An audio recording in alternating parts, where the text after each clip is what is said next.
மனித வாழ்விற்கு அழகு கூட்டுபவை எது? கலைகள். கவிஞர் உமா மகேஸ்வரி பிறந்த மாவட்டம் எது? மதுரை மாவட்டம். கவிஞர் உமா மகேஸ்வரி தற்போது தேனி மாவட்டத்தில் எங்கு வாழ்ந்து வருகிறார்? ஆண்டிப்பட்டி. பூத்தொடுத்தல் என்ற கவிதையை எழுதியவர் யார்? கவிஞர் உமா மகேஸ்வரி. இந்த பூவை தொடுப்பது எப்படி என்ற அடியில் உள்ள பூவை என்பதன் பொருள் யாது? பெண்.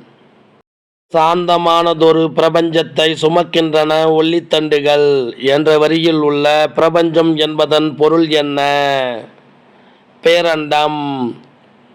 இறுக்கி முடிச்சியிட்டால் காம்புகளின் கழுத்து முறியும், தளரப் பிணைந்தால் மலர்கள் தரையில் நழுவும், வாசலில் மரணம் நிற்பது அறிந்தும் வருந்தாமல் சிரிக்கும் என்ற வரிகள் இடம்பெற்ற கவிதை எது?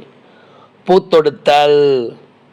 இந்த பூவை எப்படி தொடுக்க நான்? ஒருவேளை என் மனமே நூலாகும் நுண்மை உற்றால் ஒழிய என்ற வரிகள் யாருடையது?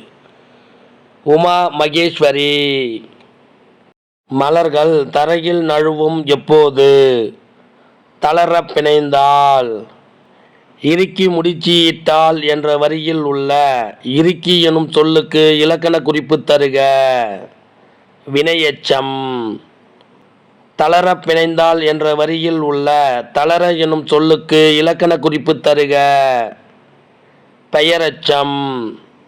இறுக்கி எனும் சொல்லுக்கு பகுபத உறுப்பிலக்கணம் தருக. இருக்கு கூட்டல் ஈ. இருக்கு பகுதி. ஈ வினையெச்ச விகுதி. சிரிக்கும் எனும் சொல்லுக்கு பகுபத உறுப்பிலக்கணம் யாது?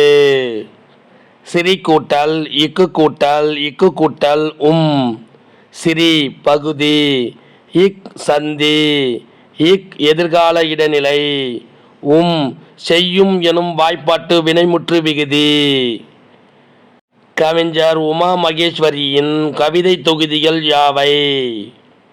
நட்சத்திரங்களின் நடுவே, வெறும் பொழுது, கற்பாவை, இறுதிப்பூ, மிட்டாய் கடிகாரம். நட்சத்திரங்களின் நடுவே என்ற நூல் 1990 வெளியானது. வெறும் பொழுது என்ற நூல் 2002 வெளியானது. கற்பாவை என்னும் நூல் 2003 வெளியானது.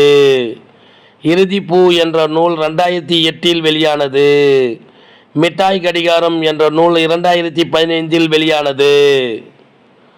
கவிஞர் உமா மகேஸ்வரியின் சிறுகதை தொகுதிகள் யாவை?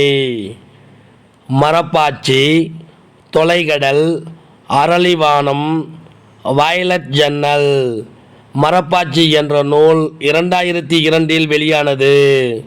தொலைகடல் என்ற நூல் 2004 வெளியானது. அரளிவானம் என்ற நூல் 2008 வெளியானது. வயலட் ஜன்னல் என்ற நூல் 2019 வெளியானது. கவிஞர் உமா மகேஸ்வரியின் நாவல்கள் யாவை? யாரும் யாருடனும் இல்லை, அஞ்சாங்கல் காலம். யாரும் யாருடனும் இல்லை என்ற நாவல் 2003 வெளியானது. அஞ்சாங்கல் காலம் என்ற நாவல் 2013 வெளியானது. உமா மகேஸ்வரி இயங்கி வரும் தளங்கள் யாவை? கவிதை, சிறுகதை, புதினம் போன்ற தளங்களில் இயங்கி வருகிறார்.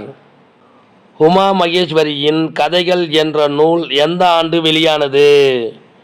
2021 வெளியானது. இந்த வினாவிடை உங்களுக்கு பிடிச்சிருந்தா சின்னதாக ஒரு லைக் பண்ண மறக்காதீங்க. தேங்க்யூ.